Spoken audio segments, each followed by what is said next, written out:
Hello, everyone, and welcome to TradeFinder Live. My name is Zach. I'm one of the team here at Elliott Wave Options, and I'll be facilitating this session tonight with Rob Roy. As always, we need to go over some important housekeeping details about the session, and then I'll introduce Rob.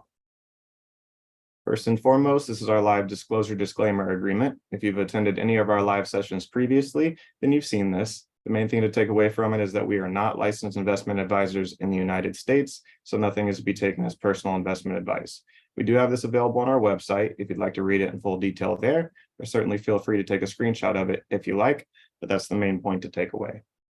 All right, I'm pretty sure everyone out there is pretty familiar with how to ask questions for this session, but just in case we aren't, provided on the screen now is that process.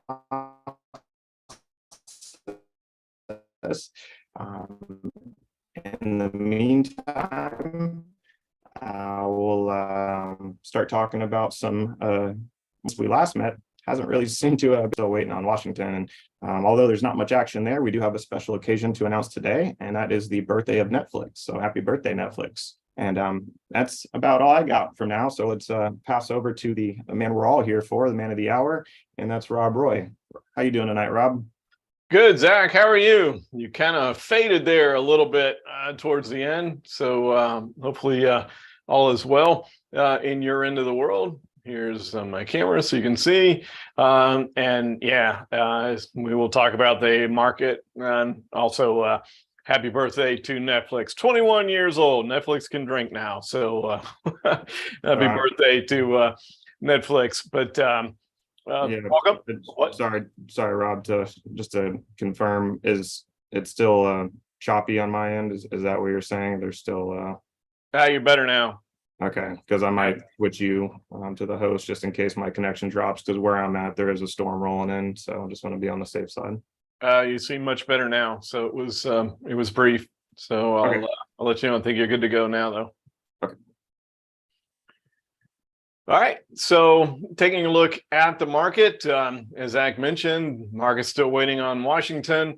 We did move to the downside today. We tried the 420 level once again, and once again got turned back at 420, which is the next level of resistance. We get above 420. The only thing left is the August highs. So we got turned back. We did close below the 10-day moving average. Take a look at the volume, and it was just above average volume, so kind of normal on the volume. which means not really a whole lot of selling going on. There just wasn't a lot of buying going on either. But when you have this kind of volume on the sell side, you could look for a little bit further of a move down. I think at this point in time, we're kind of right in between that zone between 410 and 420 on the SPY. Seems likely that we'll come down and test 410. Don't have to. Futures are up 6.5 at this point, but long time between now and when the market opens. But it just feels like we want to come down and test that 410 level, and notice the 50-day moving average, which is the royal blue line, is also right there at 410. So I think we could probably assume that we're going to test that within the next day or two, and then see if they get their act together in Washington. I still don't think anybody is that concerned about them not raising the debt ceiling. Who knows whether or not they actually take it to the 11th hour, which they normally do, or even just a little bit past. A lot of people are drawing comparisons to 2011 when they did kind of move it past that and the market went down substantially and then turned around and rallied right back as soon as they raised the debt ceiling. So are they going to play those kind of game? We'll see. But taking a look at the TNX for interest rates, right at the 50% corrective level. Note that the wave 5 pattern has changed, and that's because we did go up and hit that previous wave 4 level, which we had talked about. We are still in the sweet spot, in my opinion, here in that area between 34 and 40 on the TNX. So I think we're okay from a market standpoint as far as that's concerned. And look at the moving averages, you can see that rates are a little bit above the 10-day moving average. So perhaps rates need to come back down a little bit. You can see they were down today, a little bit of money moving into the bond market, and that coincides with a little bit of a downward move in the equities market. So those two things make sense. We always talk about when things don't make sense, but today the market kind of makes sense. And we move over and take a look at the dollar. I've been surprised that the dollar's moving to the upside. When we did our last market update, and by the way, we do our live market update every week on Fridays. You can register for it at the Hub Financial channel on YouTube and get the live broadcast. Then we post it on our EWO channel as the recording.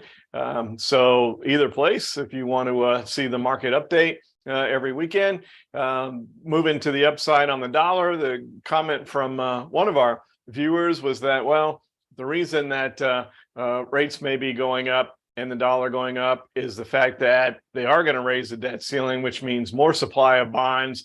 And with more supply of bonds, perhaps that brings prices down and then yields go up. They move in inverse proportions. As you know, interesting theory. It just seems like that would be priced in to the market already to me. Like, we know they're going to. And something that we haven't looked at for quite some time that I thought, it's probably time to go ahead and do that is the debt clock. Since we're getting ready to raise the debt once again, we're only 31 trillion in debt, no big deal. Sarcasm, obviously. And then you look at the debt to GDP. This is the number that I look at right here. You can see it's at 120%. And I was listening on the financial networks today. They were talking about the average credit card rate is a little over 20%. So that's about right. So we are living on credit cards here in the US. Somebody at some point in time is going to have to pay that bill. Doubt it's going to be my generation, might be your generation, Zach, or your kids, but somebody's going to have to pay the toll, and who knows? It could be a while before that comes to fruition, but just pretty ugly when you look at that. And again, we used to show this frequently, and it's just so depressing. But I thought with all the talk of the debt ceiling being raised and the comments on our U.S. market update that I would show everybody that once again. I just feel like a lot of this stuff is priced in, but perhaps that has something to do with it. Who knows? We'll wait on Washington to see if they're going to drag all this out. And it's been talked about numerous times that we have enough money to pay our bills to about January 1st. That's what Janet Yellen says, the Treasury Secretary. So we'll see if that gets pushed In other words, that they play this out for another week or so. And if the market needs to move to the downside past 410. So that would be significant. If we break 410 to the downside, you can see that we have done that a couple times here recently, but held the 50-day moving average. So now the 50-day moving average is right around 410. So if we're to break below that level and break below 410, then we have something a little more nefarious going on. But for now, it just seems like, again, a test of that 410 level is in the cards. Taking a look at Bitcoin. So some of our other markets to look at, you can see that Bitcoin here is holding 27,000. I showed this first before the other markets because a lot of people view this as a risk-on type of a example, and it's holding that 27,000 that we've been talking about for quite some time now. We came down and tested it back in April, bounced off of it, came down and been testing it ever since. So far, it's holding. We break that level. We talked about this over the weekend to see if there was going to be follow through. There wasn't. We moved back to the upside. I know everybody's watching. By the way, welcome everyone on the various live streaming services that you may be watching this on at Bitcoin Trades 24/7. But there is an end of day print for end of day charts such as this. And for now, we are holding the 27,000. We break below that level, then we have to start talking about perhaps a move down to retrace some of this vertical move. You know, I don't like vertical moves if you've been watching us for a while. Then we could have a different scenario. So, you know, we'll see how the market plays out tomorrow. It doesn't seem like any major news is going to come out of Washington until towards the 11th hour, but we'll see. Looking at the DIA, holding 330, but we're right there. 330, 340 is the trading range here. So we talked about 410, 420 on the SPY. So we're at 330, 340 on the Dow. Still no five-wave pattern on the DIA as well. And if we break below that level, then there's not much in the way of coming down and testing 320 on the DIA. Looking at the moving averages, you can see the 10, 30, and 50 are all at the exact same spot, and we closed below that today. We actually closed below it yesterday and today.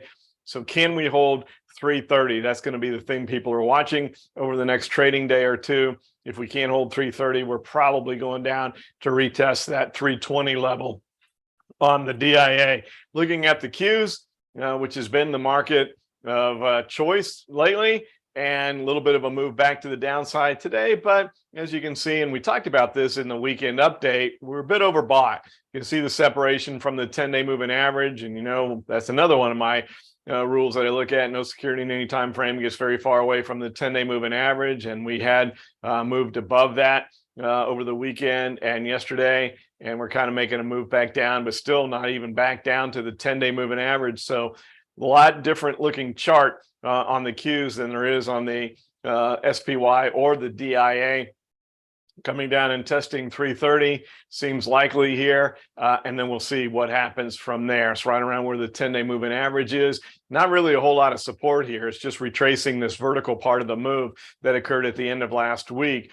The support is down here around 320 on the Qs. If we were to come down and break 330, then we could be looking at that area. If that doesn't hold, then we would be looking at a test of that wave 3 high from January and a potential move down to 310. But that would mean breaking the 50-day moving average. So it seems like there's a lot of support here, along with a couple more days. The 50-day moving average would probably be right there at 320. So it seems like that would be a logical spot to hold. Interesting. We've talked about how the Fed Fund futures have been pricing in a rate cut in September. They're now at about 50% for another 25 basis point rate hike in July. That's surprising to me. I figured that the Fed was kind of done, but the Fed Fund futures are saying it's iffy. Toss of a coin as to whether or not there's one more 25 basis point rate hike before they pause. One of the Fed governors had come out and said, well, you know, we pause now doesn't mean that we're done. You know, is that why it's being priced in July? Maybe. They're just going to take a 1 month pause. anyway, interesting stuff there, but the Qs still doing well. We're really at 100% extension on the wave 5 with a 50% wave 4 correction. That's exactly what you would expect from an Elliott wave Fibonacci standpoint. So the next question is, if we can turn and move back to an extended wave 5, the next level would be 161.8. We take a look at our DMI as a confirming indicator. Once an Elliott wave pattern has done what it's supposed to do, as this has, if there's going to be an extended C wave in the case of a zigzag, an extended 5 wave in the case of a 5 wave Elliott wave pattern, we look at the DMI. See the positive directional indicators come down. That's not a big deal. The ADX has been moving up. It's still between the two directional indicators, but this tick up in the negative part of the directional indicators is something to watch. Means that the sellers were kind of flexing a little bit today, a little bit of a bounce up with the sellers, but we're still between the two. There's still separation. It's still bullish, but not as bullish as it was going into the weekend.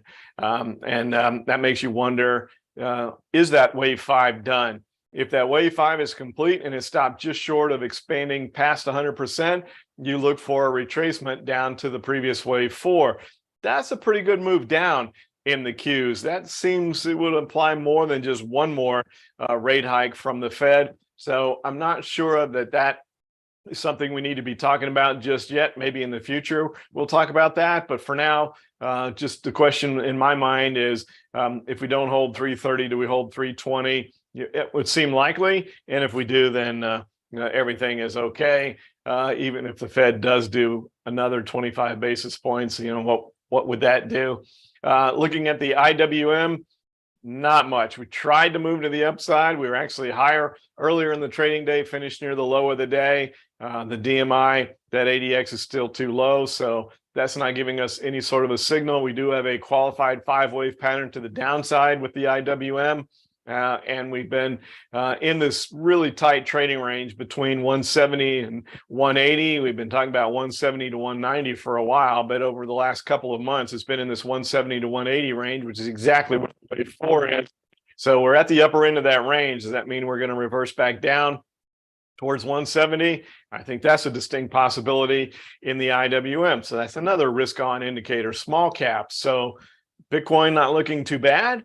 From a risk-on standpoint, the IWM not looking as good. The positive on the IWM is it is above the 10-day moving average. So from that standpoint, you could say, okay, I can take that from it, even though to get bullish on the IWM, I think we need to break above 180 with follow-through. If we do that, then we can start looking at a move back up towards 190, which would be the next point of resistance. We got to break 180 with follow through first before we can start talking about that. The question now is that 180 level going to hold and back down towards 170? Or are we just correcting an overbought condition, gathering ourselves to turn and move back to the upside? Once again, the 10, 30, and 50-day moving average is all pretty much at the same spot here on the IWM. Looking at the Aussie market, we look at the EWA on Tuesday nights during TradeFinder. On Thursday nights for our insiders meeting, which is for subscribers only, we look at the EWA and XJO. We have a lot of subscribers down under, and some are more or prefer the XJO. Some prefer the EWA, so we look at both. But here you can see that still trading below 23. We broke below it. We came back up. We tested it. And now this move lower. If we can't get back above 23, and it doesn't look like it wants to, it seems like the EWA wants to come down and test this level here around 22. Still have a qualified 5-wave to the downside pattern on the EWA, but barely. 69% wave 4. So it's past the 61.8% level, but not enough past 70 that if Mr. Elliott was here with us tonight, he wouldn't be concerned about that. As far as a pattern becoming disqualified, he'd say that's still okay, which means that increases the percentage of probability that we come down and test 22.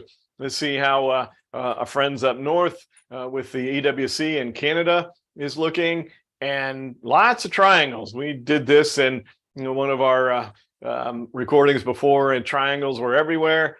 And we also have one here in the EWC, and you can see that we're breaking a bit below that. We're below the 10, 30, and 50-day moving averages on the EWC. And you can say, all right, well, there's a little bit of support here at 34. It's not great. Just been a lot of trading through that level. So it's not like it's held from support and resistance. The next big level of actual support is down here around 33. And if that didn't hold, we'd be looking at 32. So a little bit of concern here on the EWC. If you're along the Canadian market, I think you should be cautious here. See if we do make it down to 34, if we can hold that. Again, it's weak. It's a weak area of support resistance, so I wouldn't really count on that. I'd be concerned if I was long the Canadian market at this point, if we don't turn and get back above the 10, 30, and 50-day moving averages within the next trading day or so. The INDA for our friends from the Indian market, still in a qualified 5-wave to the downside pattern, barely as well here, but still qualified, but back above 41, which is key. And we've been talking about this 41 level on the INDA for a long time now, and we had broken below it. It looked like maybe we were going to be coming down to test 40, but we're able to bounce back above it, close just on or slightly below the 10-day moving average today. But as long as we stay above 41, there's a chance that we can hold that level and break up and disqualify this 5-wave to the downside pattern. So 41 remains key here on the INDA. If we break that level, then your next level to watch is 40. There's not really much in between there. You can see that when we broke below here on Friday, or I guess it was Thursday, there was no follow through on Friday, back to the upside. And then so yesterday jumped back above 41. That was key. So far, so good, but still tenuous there on the INDA. And a lot of people have been talking about this on the financial networks, the EWG, and how well it's been performing, but it did break below 29. So you can see that drop below 29. You know, one day doesn't mean anything. The 50-day moving average is still right there. So we're below 29, which is an important level of support one day. So do we get follow through tomorrow? Can we hold the 50-day moving average? There is a ton of support not too far away, though, here at 28. So even if we do break below this and break below the 50-day moving average, we can hold at 28. But kind of trying to hold this 29 level and haven't been able to mount any sort of a move to the upside. I shouldn't say we haven't. We've held 29 pretty well. We just haven't been able to mount much more of an upside here. But the EWG has been on one heck of a run, really one of the better performing international markets. So a little bit of give back. It's not surprising. It's just going to be, if we get follow through here, can we hold 28, or do we turn and jump right back above 29? But it looks like some of these markets are a bit tired, even though they've been performing well. So caution, still raising yellow flags here on where we go from here. If we do 25 more basis points and a rate hike, then it just pushes everything out a little bit further. And lots of talk on whether or not we're going to have a recession, how deep the recession is going to be, all that stuff. We haven't looked at the yield curve here in a bit. You can see that it's not nearly as inverted as it was. There's the 2-year and the 10-year, but it's still inverted. And a lot of people still saying that, well, you know, everything is so different now and coming out of COVID and all that, that perhaps we don't need to have much of a recession. I have a hard time ignoring how long we've been inverted in the yield curve, how deep it was at one point in time. It's not so much anymore. It's still inverted, but not nearly as bad as it once was. But it's hard to imagine that we're not going to have some sort of a recession. Their argument is whether or not it's going to be mild or deep. I think that's where we want to look. And the concern I have personally is the amount of faith that I put in the signals from the bond market. There's more money in the bond market than there is in the equities market. There's been a severe inverted yield curve. I just don't think we can ignore that and say it's different this time. Everybody always says it's different this time, and it's never different this time. So I get cautious, I think, is where we ought to be right now. I'd been using cautious optimism and then dialed that back to caution. And then as we moved up last week, so we go back to cautious optimism. I think we need to drop optimism again, and just the operative word, the thing to do right now is to be cautious. The range is so tight, there's no reason to jump in front of this. Let's wait and let the market tell us what it's going to do. In other words, are we going to get a deal done on the debt ceiling and that propel the market above 420? And there's plenty of time to make some upside trades with that move. Are they going to fool around and take this to the 11th hour or even slightly beyond, and we break 410 and have some sort of a couple ugly days to the downside? We could trade those if we break below 410 before they get around to doing what we all know they're going to do eventually, which is raise the debt ceiling. So I don't think it's time to jump into the short side yet, but we could have a very tiny window here to make some quick downside trades if we break below that 410 level. So those are the things that I wanted to share with you regarding the markets. Taking a look at the previous case studies that we had looked at the Dow. Before we do that, I do want to show you, and I'll take this debt clock off as well. This is where I think we need to be, as we talked about this last week with our Strangle. We had one for our alert subscribers at EWOTrader.com. I think strangles make a lot of sense right now. We've talked about how tight the trading ranges are. I didn't really go into the triangle because we've talked about that so much. It's just being repetitive. But you can see that really nice return here on this triangle breakout on the Strangle. Here's the entry. Every one of our alerts at EWOTrader.com looks like this. And here's the chart that comes with it. So there was a big descending triangle here on Nutrien. NTR, and then we got the breakout. But one of the things that I wanted to show you is, look here, we have a mark-to-market graph where each and every day, every single one of our alerts is marked to the market, and you can see where every one of the alerts that have been sent out to our alert subscribers lies. And this is what happens. This is kind of a normal example on Strangles. You can see that it was nearly a 45% loss at one point in time. That's because we're buying a call and we're buying a put, and time decay is an enemy. And so the position goes down. It's almost always in the red before the breakout occurs, and then we get the big move. And it's unsettling if you have a lot of Strangles on and you see a lot of red in your account, but then this occurs, the expected breakout of the triangle, and we go from nearly a 45% loss to nearly a 45% gain in a very short period of time, which is what occurs when the stock finally breaks out. So Strangles, when you have this kind of a market where you're not sure which way things are going to go, you have large triangles, you have tight trading ranges, etc., make an awful lot of sense. So I wanted to share that with you as far as, we just closed this one out with about 12 days ago. So that's NTR. So let's go back and take a look at our case study considerations. The difference in TradeFinder is we take a look at case study considerations, and then you're kind of on your own as to how you handle them from there. But as you saw from the chart there, for our alert subscribers, we send out alerts on the entries, any adjustments, and the exits. So we kind of help you through the process there rather than just leaving you on your own. So there's only a few that we have that would be considered still open, I think. Here from our TradeFinder identifications, and this is EWM, which was back on April 18th. This is another triangle pattern, and here's where we are now. So we started to the downside. We had this fake breakout to the upside and fake down here. We've talked about this before, that you don't get two false breakouts.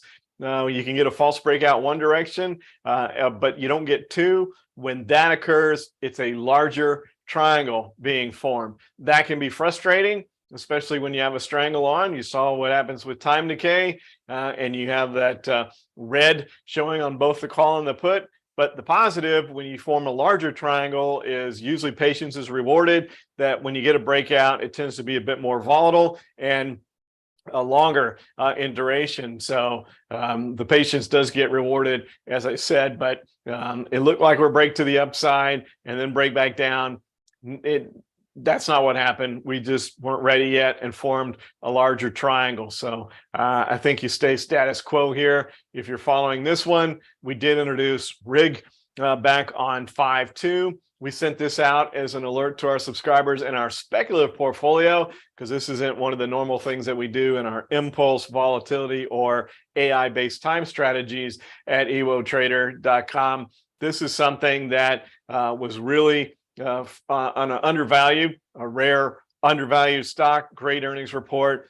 We have November calls, so we're way out in time here. And you can see that we have trend to the upside, big move up, gave some of that back today, but we had gotten above the 10-day moving average. So kind of breaking to the upside here, as you would expect out of this. So we will have this one on the list for a while. Again, this is something that you're looking well down the road. This is not a shorter term tradish thing. This is for the long term. And based mostly on fundamentals, although we do have a qualified 5-wave pattern here, and we're above the 10, 30, and 50-day moving averages. So looks so far so good on this longer term position. But again, remember that if you're following this, we expect this to take some time to move. This is not a short-term trade that we expect much of a return in a short period of time. Then we did the 2 home builders back on May 9th. And here is MI Homes. That's what it looked like at the time. And nice move to the upside there. And then the past couple of days, move back down. The key here is today we broke below the 10-day moving average. So we had better than a 5-point gain. So pretty close to the profit target. And if you haven't taken gains, if you didn't take gains towards the end of last week with the big moves to the upside, I think this is looking a little tenuous here, so I'm not sure you would want to continue here. And then looking at Lennar, which was another one we did last May 9th as well, because they're 2 home builders.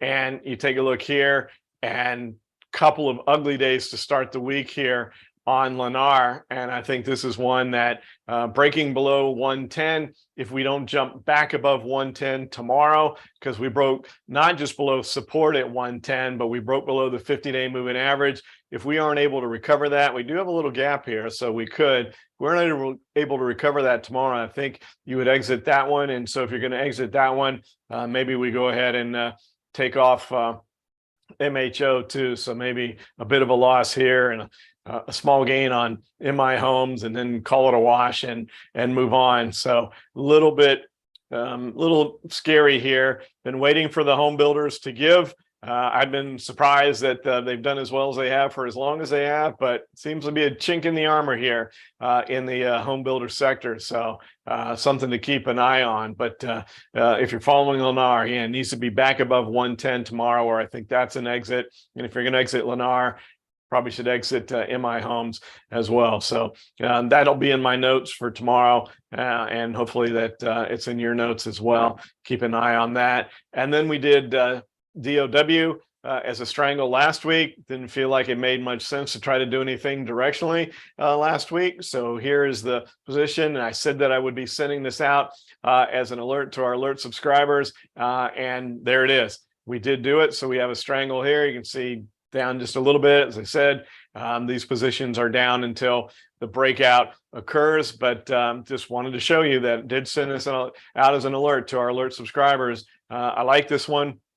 I think we're going to have some sort of a breakout. It's trying to hold support there, but it's got to break above this upper trend line, which is where the lower highs are, before you can look to see if that's going to actually be an upside breakout. We can see if the DMI is telling us anything yet. Not really from the 2 directional indicators. A little bit of bubbling here from the ADX.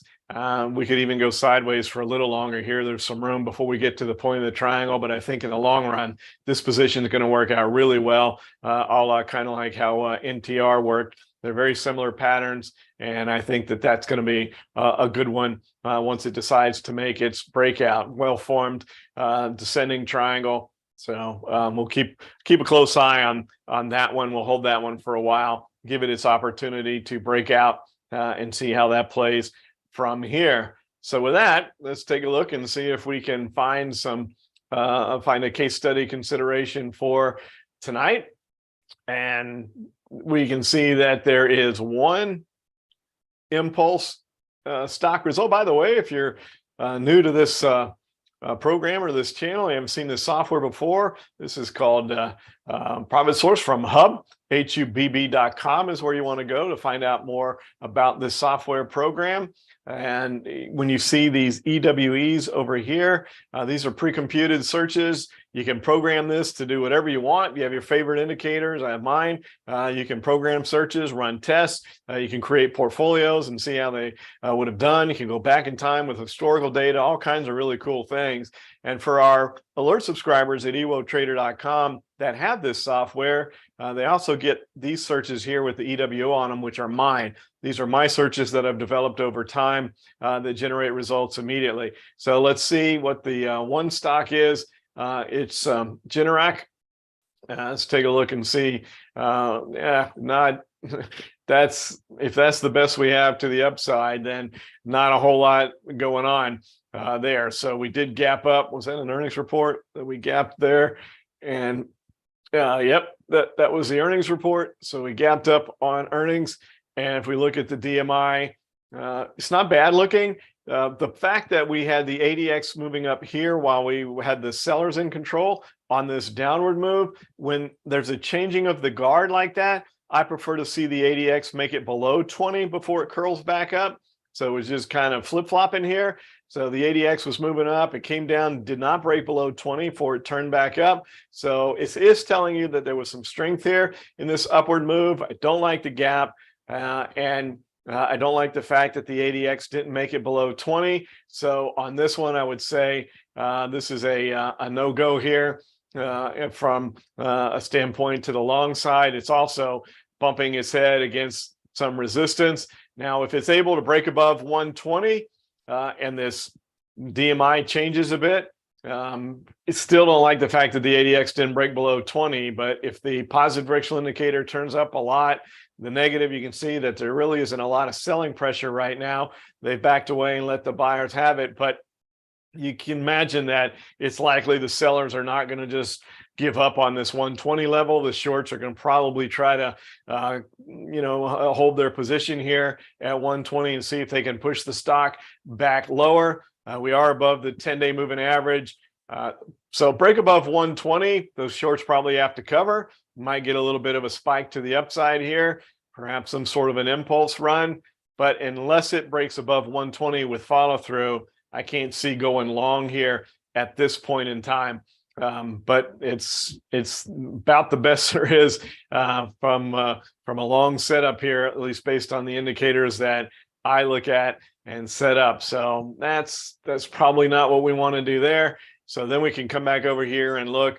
And when we look at the consolidating stocks, and it was about the same amount last week, so not much has changed, nearly 150 results here. Looking at consolidation patterns, let's look at AutoNation here. See if we can find another potential strangle here. I think that is a place to be that makes sense right now, and that's a pretty tight triangle there. The good part is tons of consolidation. You can see the ADX has been wavering in the very low end of the range for a while. It's starting to curl up. That's that analogy that I use of lava bubbling underneath the volcano. It looks calm at the top.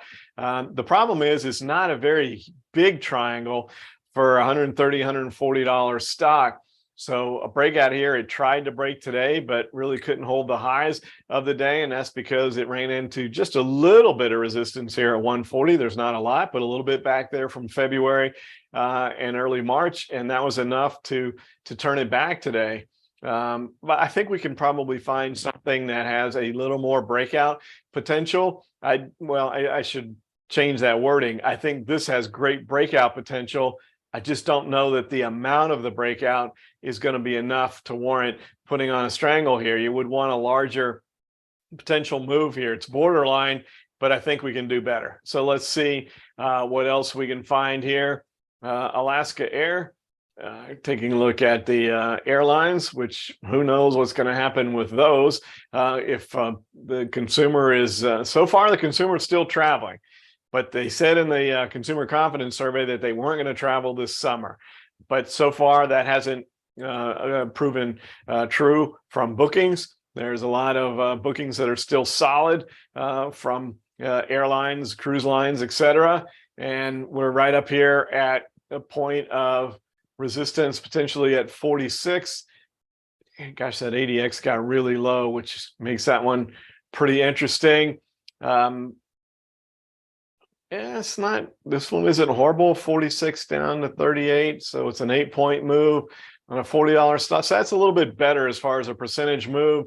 The thing that I don't like as much about this is there's not as many touches of the line. There's more touches on this lower line, which is the higher lows, not as many on the resistance area here. Would have liked to have seen it test that area and bounce down a few more times. It's not awful, but it's not fantastic either. So let's pull up a couple more and see if maybe we might be able to find something else.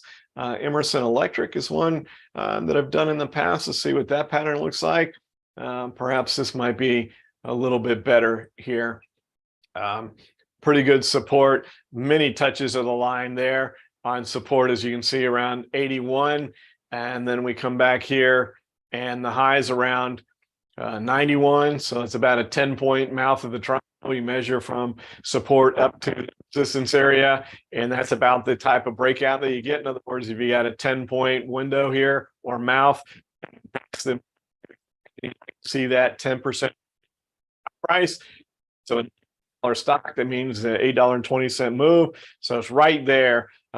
So barely here, but it's taken a while for this triangle to form. And you can see that it goes sideways for a while. This is one of those that tends to consolidate and then move. That's one thing that you look at for when you're examining putting on triangles, is you say, what has it done in the past? Because if it's a stock that goes sideways a lot, that's not an ideal scenario. But this one, it looks like it tends to consolidate and then break out, consolidated here, broke back down, consolidated here for a while, and then a big move lower. So I like this one better. It's borderline on the percentage move. Resistance is all the way up here at 95. So a break from 80 to 95 would be nice. If we break to the downside, there's a little bit of support from the September of last year lows, and that would get us to about 72. That's about 10 points. So that's about what you're looking for as far as the breakout here. So if we break out of this triangle, something up towards that resistance at 95, break to the downside towards support there around 72 or so. So I like this one. We only look for about a 30 to 70% return on these strangles. So it's not like we're looking for big home run trades. So I like that one better. And I like the fact that you've seen this ADX really low at one point here, and then starting to tick up a little bit. Might need to be patient here, might need to go out a little further in time. But let's go ahead and put that down. So our case study consideration for tonight is going to be EMR on a strangle. So I'm still of the same mindset that with where the market is, trading directionally right now is a guess at best. And so why not put on positions where you don't care what direction it breaks out? Likely the market is going to make some sort of a move based on the triangle patterns in the market in general, and then these stocks with the triangle patterns. So the market moving helps these patterns. You can have breakout patterns in individual stocks even when the market is not consolidating. But if the market is consolidating, getting ready to break, then that's helpful as far as generating breaks out of these strangles. So I think this is the place to be. I'll take one more quick look to see if there's anything that strikes my eye real quick. And if not, then Zach will go ahead and Lowe's. Union Pacific, we've been looking at that one a few times. Yeah, let's look at Union Pacific railroads. See if what that looks like. So again, a nice triangle, but not huge. Well, it's bigger than it looks, isn't it? You look at that. I like the structure, the composition of the triangle. It looks in proportion, and a pretty low ADX going as low as 185, as high as 210. So 25 points. It's about the same percentage move as EMR, but this one's going to be more expensive because it's a $200 stock. So since it's not significantly better, let's stay where we are. Visa probably broke out. There was news. See where what Visa did. See where we are here with that. Yeah, it already shows the downward move there. So too late on that one. That one would have been pretty good yesterday, but there's too big of a move already there. Take another quick look here. Paychecks. So you look for some that you see that are, oh, wow, that one's more dead sideways than a triangle pattern. That's pretty wild. That's what happens. One of the primary signals for finding strangles is a low ADX, and low ADXs can be formed with triangles or sideways consolidations. And other than this break here at the end of March, that's basically been sideways. So let's call that a little bit of a short-term aberration. You can't put a whole lot of hope into that one. Moving PCAR is another blast from the past there. Again, pretty well formed. That one's no bigger than the one that we have. A lot of tight ranges in all these triangles. So we're going to get breakouts, but they don't look like they're going to be massive. Let's look at Sunoco. Wynn Resorts on there. Sunoco broke to the upside there. So that one's a big part of that move is gone already too. So look at Wynn Resorts. Oh, there's Yum China. We've done something with that before, and they'll come back and look at Wynn. Then we'll go to question. Yeah, that one broke out already too.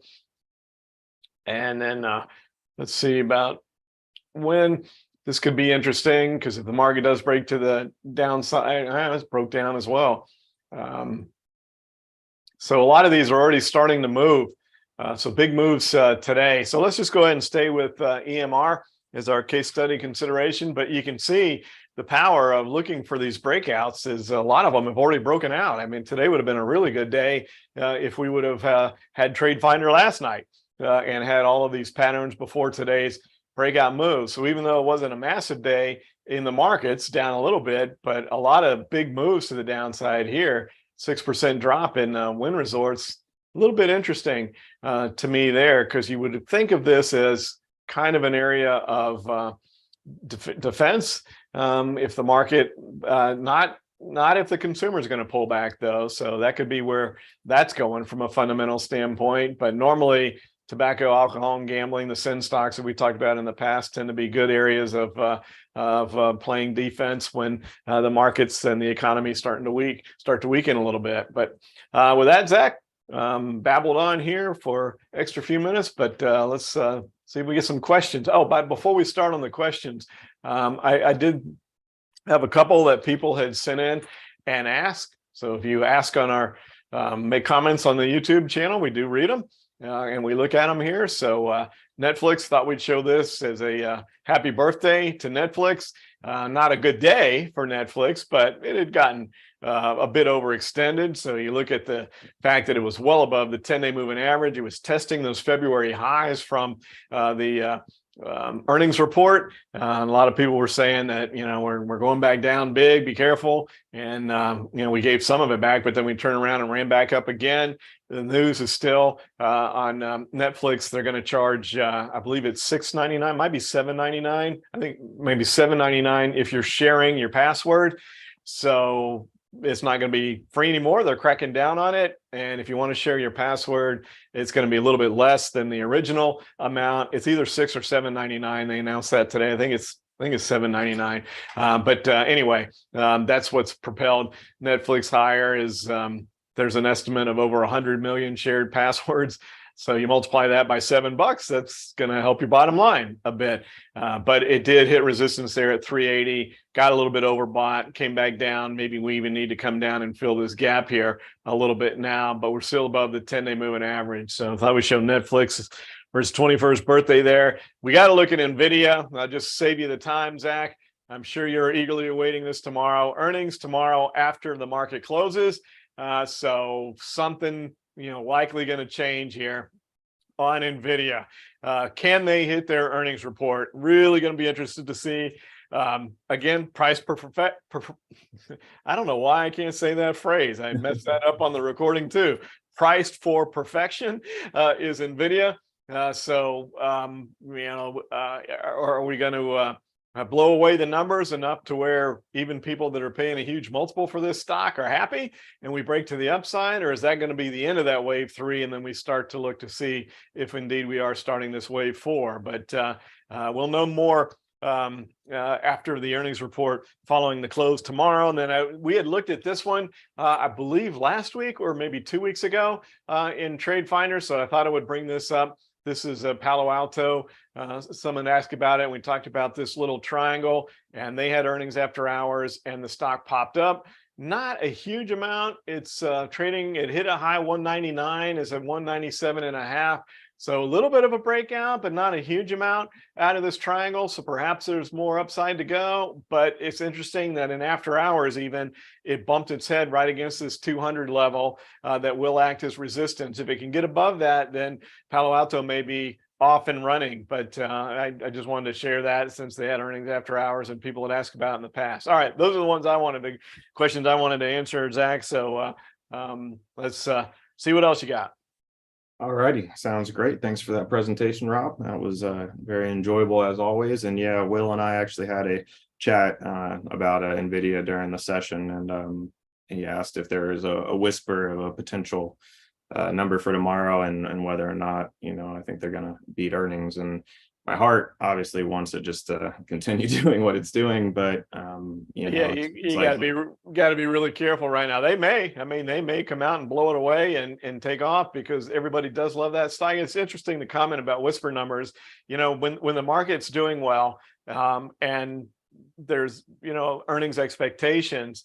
They set what they think, and of course companies try to give conservative guidance because they always want to be able to beat their numbers, right? They don't want to give a number at the high end of what they think they can make and then miss. So they tend to be more conservative. Apple's great at that, Microsoft, a few others, it's their MO.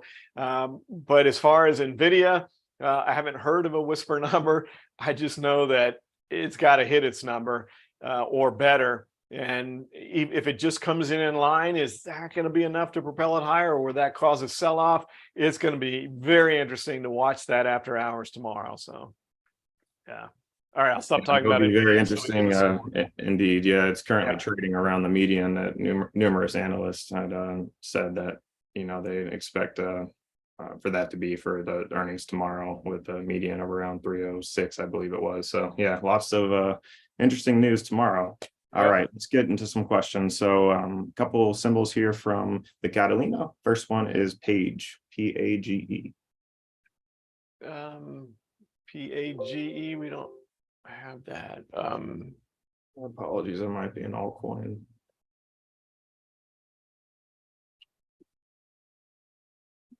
Yeah, what's our other one? It says it's on the LON. Other one is going to be... So I saw on the London Exchange? CVX. CVX? We got that, Chevron. So take a look at Chevron. Yeah, a lot of people have been looking at Oxy. I think the fact that Warren Buffett keeps buying that stock, he loves that one. The oil stocks are in vogue, but look at this, just a fantastic 5-wave to the downside pattern with a wave 4 exactly at 61%. It's been able to hold just above this 150 level at the wave 3 low as support. The wave 5 is not terribly lower, but it's 10-15 points lower. So that could be rough, but is that 152 is your key there on Chevron. If it can hold there, it did get back above the 10-day moving average today. It's got some resistance at 160. So for me to be bullish on this, it's got to trade above 160 with follow through. And even if it does that, then there's a ton of resistance ahead at 170. It feels like perhaps more of this could be range bound. Maybe it can hold 150 and trade between 150 and 170. From, again, are people honest on those surveys? And it was overwhelming that people aren't going to travel this summer. That hasn't shown up in the bookings. The bookings look good for the summer. And so if people are traveling, they're going to be buying gas, obviously. And, that could be helpful here. And so perhaps we are in an extended trading range here on Chevron, but it's pretty easy. Supports at 152, resistance at 170. If it breaks that 152 level, I think you go short down there to 140. If it can somehow get above 170, then you go long again. But you might have a short trade there from 160 to 170 if it can break that. So it just feels like more of a trading range there on Chevron. Very well. And the Catalina wrote in saying that it was the old autocorrect, which happens to us all. And so the symbol is PACW. Oh, okay. PacWest Bank, and they were in the news not that long ago. They another regional bank that has problems, and you can see that there's some institutional ownership. Some were holding it at 10, and then they came out with more bad news, and it broke down again. But there's been some, to see if there's some good volume. Yeah, that's what I expect. So institutions are supporting this, and they've held the 5 level, and they don't want to give it up. So I would say that you've got a pretty good floor there at 5. Perhaps we work our way out a little bit overbought right now. You can see at the high of the day, you got separation from the 10-day moving average. So maybe we trade sideways to slightly down for a day or two, but it does seem like it wants to at least go up and test 10.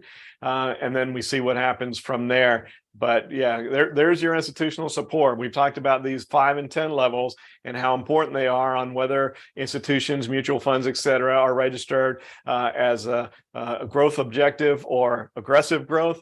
You have to be registered as aggressive growth to trade single-digit stocks.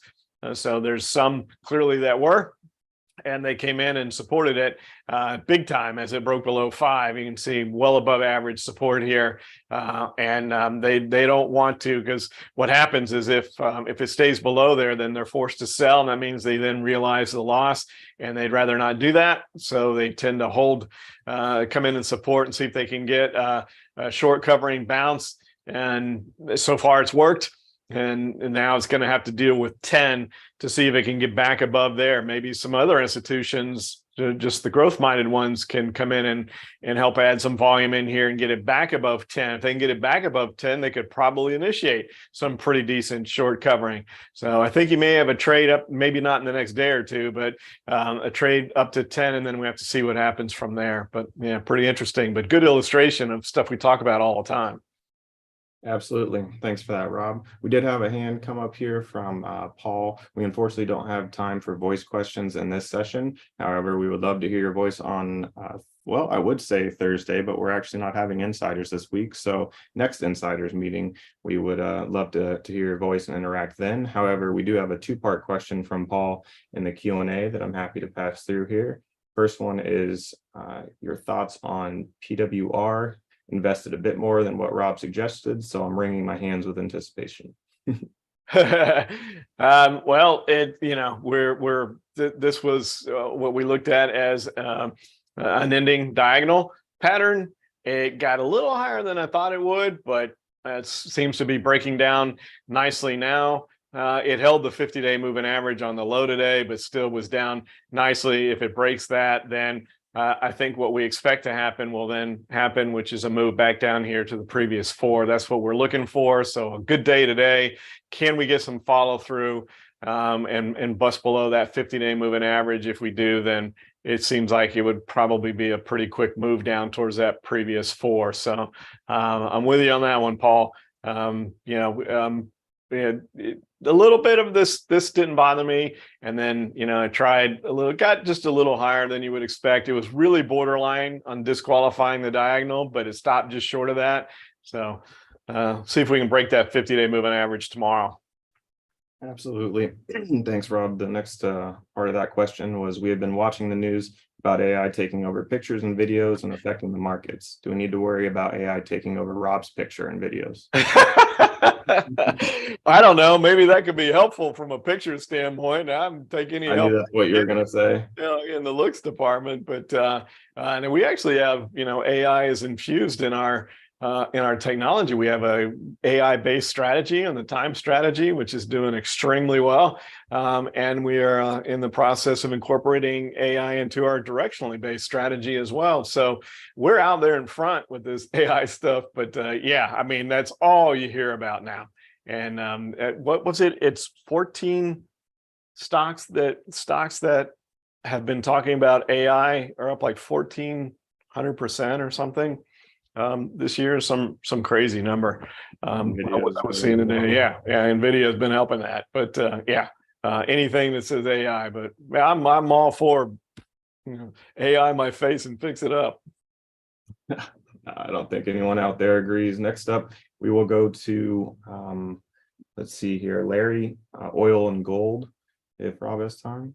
Yeah, let's take a look at USO, and that kind of goes to what we're looking at with Chevron. Look at this nice triangle here on USO, and so again, is the consumer going to follow through with what they said and not really travel? If so, then I think we come back down and test those lows around 60. Otherwise, we hang in here. We're right at this area of resistance through here at 65. So that looks pretty good from a range bound standpoint, but then the triangle makes you think that there's going to be some sort of a break from here. And I do think, maybe how low is the ADX here? We're going to have to wait and see. It's diving down, but it's not low enough yet to where I would say that, hey, it's showing that we're ready to break out. So perhaps we're just going to play some more ping pong with 65 here as support resistance. And I have to wait as we get more into the summer to see what the actual numbers are from people driving, if they are traveling or not traveling. And then GLD, gosh, the metals, the dollar is, we've talked about this, the metals are going to struggle as long as that dollar is doing this. So I didn't see this bounce in the dollar. Some were calling for a big move lower. I didn't necessarily see a big move lower, but I thought we might drift lower. We only had a 41% extension on that wave 5 with a perfect 38.2% wave 4. You would have thought that would have gone a little bit lower, which is what I expected. But we are nearing some resistance in this area here around 104 on the dollar. Once the dollar reverses, the metals will take off again. But they're just you could kind of argue that for the strength of the dollar, they've done okay. But the metals are going to struggle until the dollar turns around. And, you've got more debt. Is that going to be bullish on the dollar? To me, it's bearish. So maybe that's what has to happen to turn the dollar lower. Or is there, more concern around the globe from a recession than we are aware of, and money is hiding in the dollar? Could also be a reason why the dollar is moving to the upside. But once they raise the debt ceiling, let's see how the dollar handles that, and if that gives a bid back underneath the metals. But for GLD specifically, the number, we talked about it before, it's got to get above this 185 level. It tried, and then it came back down, and that was because of the dollar. As the dollar took off, it gave that move back up. So can it try it again? It does have support here at 180. So I don't think it goes too much lower from here. It seems like it's trying to consolidate in that 180 level, but it's got to break back above 185 to look long again. Thanks, Rob. I see we are at 2 minutes after the hour. Did you have a couple more questions in you? Are we calling it a night? Let's do 2 more real quick, and then we'll let everybody get to their evenings.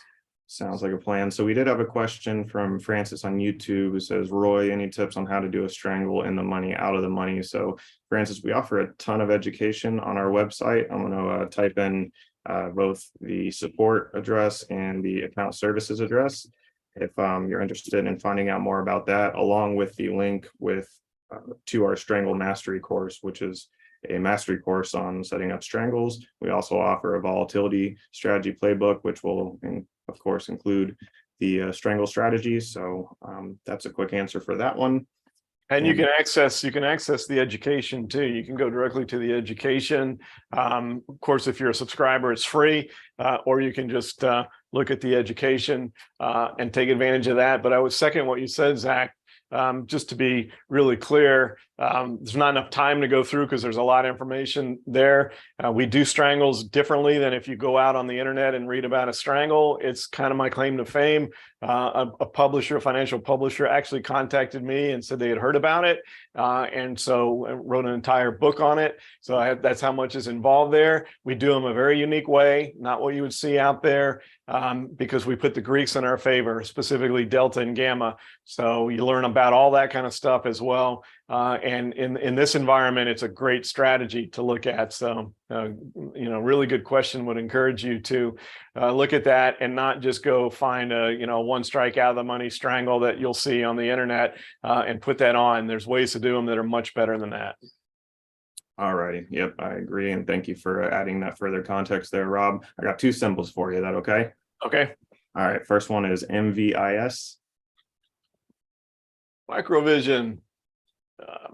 Another blast from the past. And talk about a blast. There you go. That is a blast off move right there for sure. Big doji today though, so that's a little concerning. What does that mean? We got a little bit overbought. We are overbought from the close. I don't like the vertical nature of the move. Everybody knows that. This watch, those make me nervous. I would feel like we're probably going to give some of that back, maybe just back to the 10-day moving average though, but that's a really impressive move. And I would be cautious about going long right now. I think you can get a slightly better entry. Perhaps we come back down into the 3.5 range, possibly as low as 3, but somewhere in the 3.5 range. Something, I don't know if that was earnings or what created that, but you can see it was good solid volume. It was earnings. So it's been on the back of a good earnings report. And there's been good solid volume, as you can see behind it. But it's overbought right now. So if you're long, put your stops on, protect your gains. If you're looking to get in, I think if you wait just a little bit, a few days, you might get a better entry than where we are right now. But yeah, pretty impressive chart there for sure. Absolutely. Obviously a well-received earnings report there. All right, last one. The last one for the evening is a fun chart to always look at, and that's BABA. Oh yeah, we haven't looked at. There's a lot of positive talk about China. Of course, it wasn't a good day today, but they're coming out of their lockdown. I know there was some chatter today about perhaps some more COVID issues that created some concern. Probably helped play into it along with the earnings report, but there's tons of support here at 80, and I think if it holds 80. I think from a longer term perspective, this is a really good place to be. That's an almost disqualified 5-wave pattern. In fact, if Elliott himself would hear, he didn't like when the wave 4 got above 70, even though technically it has to hit 78.6 to become disqualified. But again, when you read what Elliott wrote, in addition to just his pure mathematical algorithm, he would not like to go short this stock with that wave 4. But if it does break 80, then you want to go short, but as long as it can hold 80, and I think it likely will, unless something really negative comes out from China, then you've got a potential here. It's also in a massive descending triangle, and the ADX is getting lower. You could create a pretty nice strangle here. Actually going to look at that tomorrow myself. I like to see that ADX below 15. It's not quite there yet. But that is, this is, here's a good example. Gosh, we've been strangle mania here right at the end, but look at the size of the mouth of this triangle from 80 up to 120, 40 points on a $80 stock. That's a 50% expected move. That's huge. This is an ideal scenario, even though I wish the ADX was a little bit lower. So maybe that's the way to play this, is to put a strangle here on Alibaba. And again, I would go, and you don't want to go too far out in time and destroy the gamma, but maybe a little bit further out in time than you normally would, and let China get their act together. Depending on what happens here in the US, that could be a really nice breakout and a really good result there. So really good questions. Good job on your selection, Zach, and good Thank you. information. I just want to hop in real quick. I'm sorry to cut you off there, Rob. I just wanted to say that for all of our paid subscribers out there, we are going to not have the insiders meeting this week. You will hear some more information about that later tonight or tomorrow. But just wanted to remind everyone that we will not be scheduled for the insiders meeting this week per usual. And also wanted to say, if we didn't get to your question tonight, please know it has nothing to do with the validity of your question. We just only have so much time in this session. So please feel encouraged to attend the insiders meeting, where we have a 45-minute Q&A portion and very high likelihood of getting your question addressed there. Again, we won't have the insiders meeting this week like we normally would, but next insiders meeting, we look forward to seeing you all and hearing your voices. So back over to you, Rob. Okay. Yeah, thanks for bringing that up. Yeah, scheduling conflicts for both Jeff and I this week, so no insiders. We haven't missed many of them over the years. I've been doing this for 5 years, haven't missed many. So yeah, but look forward to chatting with everybody again. We'll have lots to talk about, obviously, next week. So thanks for your attention. What I was going to say is that I think this was a pretty educational one. We do say that we value your time. We appreciate when you devote your valuable time to us, and we do our best to make it informative and educational. And I think we did a lot of the education stuff tonight. So I hope everybody enjoyed it. Have a great rest of your evening, great rest of your week. Look forward to talking to everybody soon.